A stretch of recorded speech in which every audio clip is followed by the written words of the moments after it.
That's cool. This little thing. That took about 20 minutes for me to pop this off, and then I should have watched the part of the video where it says I can cut it off.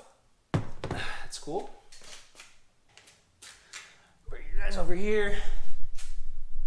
So that's zip tied there, grommet there, and a grommet there. All right, so you can see right here, that pops in there, that pops in there, and then this pops in right there. Now you can see you're kind of left with this area, which will be blocked off. Now we got intake right here, connecting here. So it's looking pretty good so far. I went with the dry filter option. Let's show you guys a little update. Whew. All right, so new bolt there. Apparently it must hit that thing right there. This is the dry filter installed. Boom, got the Rotofab housing. Nice and snug, not going anywhere. We got the mass airflow sensor hooked up. Hand torque these down, and this is pretty solid, it's not going anywhere. All these ones connected to the throttle body, reconnected that breather hose. Everything is topped down.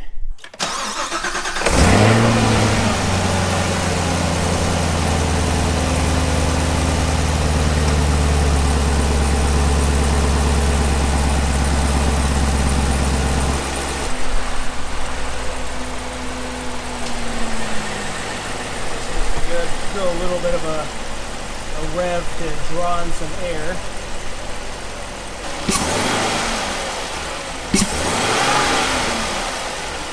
Everything looks pretty good. See how it drives tomorrow, I guess. I'm probably not going to notice a bunch of stuff or a huge difference, but I will probably notice a little more supercharger whine. I'm hoping that little throttle leg in first gear goes away when you're feathering the throttle. I'm hoping that goes away, but we'll see. Hope you guys enjoy that. I will see you guys in a little bit.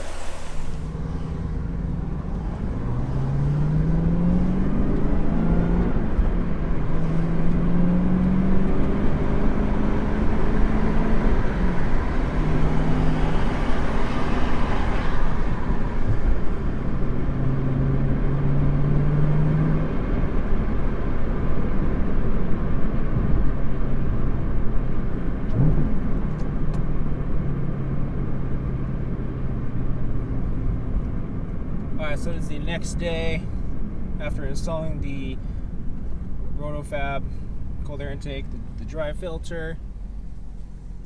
I do notice the throttle's a little more sensitive, which is what I was hoping for, because with the stock box and everything, pressing on the throttle, you wouldn't really get like an immediate feedback or response, at least from, and I've tried it in sport, track, and everything, and it just felt like the throttle, you'd press on it a little bit and you wouldn't get a response. So you'd have to press it a little more and then you'd finally get some response back.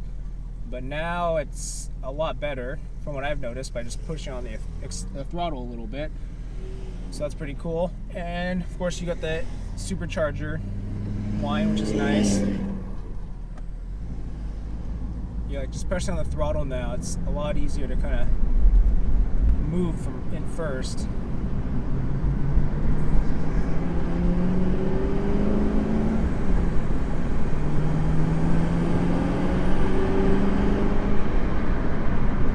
Got a little whistle sound now too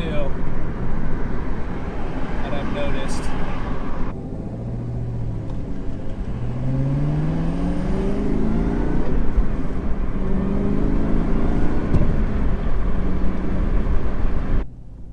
Yeah, overall, I haven't really noticed any. I haven't really stepped on it or anything. Supposedly you get around 26 to the wheel, horsepower wise, but probably wouldn't really notice that too much. Purchased this off of Fast Tech Performance. think it was just under 500 or so for the dry filter and everything. I also got some license plate lights, so I replaced the factory halogen bulbs for the license plate lights. So now I got 2 LEDs in there from Fastech Performance too. That took like a minute each to just pop it out with a screwdriver and then swap the bulbs out, and that's it. I'm not a fan of the halogen bulbs, so got those out. Some mileage in there. I got about 968 miles on it now. I'm going to be driving it pretty much all the time during the summer. And then we got the 1,500 mile service. So I'm going to do just the oil service and probably do the rear differential fluid too at around that 1,500 mark, just because everywhere I've read, I guess everyone suggests that you do that at the 1,500, at least for the brake fluid or the oil service. I'm not too sure when you're supposed to do the rear diff service for the first time. I'm just going to do it at the same time though, at 1,500 miles. Love when people show up 5 minutes before we close. I think it's pretty cool.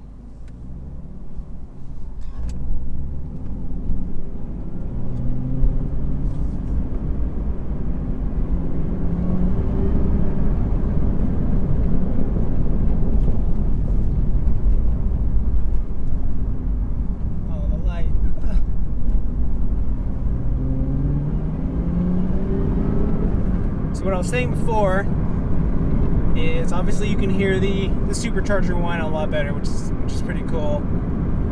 And then the throttle, definitely a little noticeable with like the lower RPMs. Like in first gear when I'm like pushing on the throttle in the beginning before, what I was saying, it was kind of hard to get any feedback from it. Felt like there was like a delay, but now this is a lot better, which is nice, and I'm glad it actually fixed that. And sounds pretty good. Supercharger line sounds. Oh, come on, man.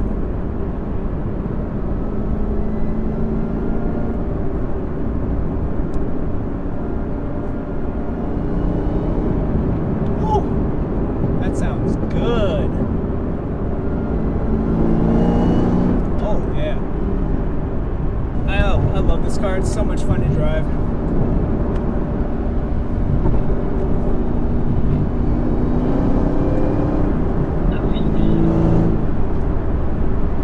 This thing is fun to drive. I'm glad I went with a manual too.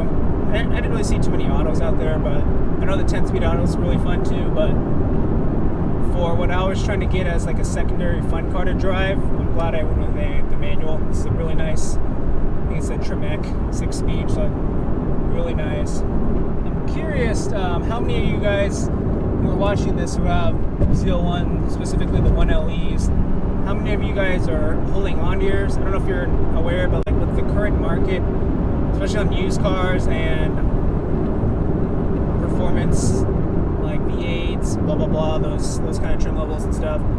Everything's gone up in like with like purchase value, trade-in value, all that kind of stuff. Wondering if we're gonna see more ZL1s pop up, just because you're gonna get all the money for it right now. It's just the best time to buy or sell something. I'm definitely gonna hold on to it. We've seen some go through auction, like 2021s go through for MSRP, a little over MSRP, the original MSRP, which is pretty crazy. I'm definitely gonna hold on to it just because I think it'll be a good car to keep for the long run, and it's fun to drive.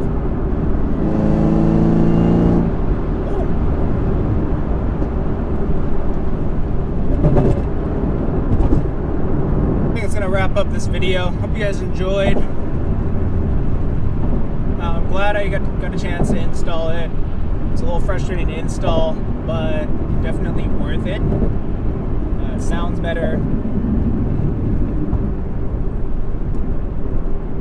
I like how it kind of smoothed out the throttle too in the low end, but mostly it just sounds good.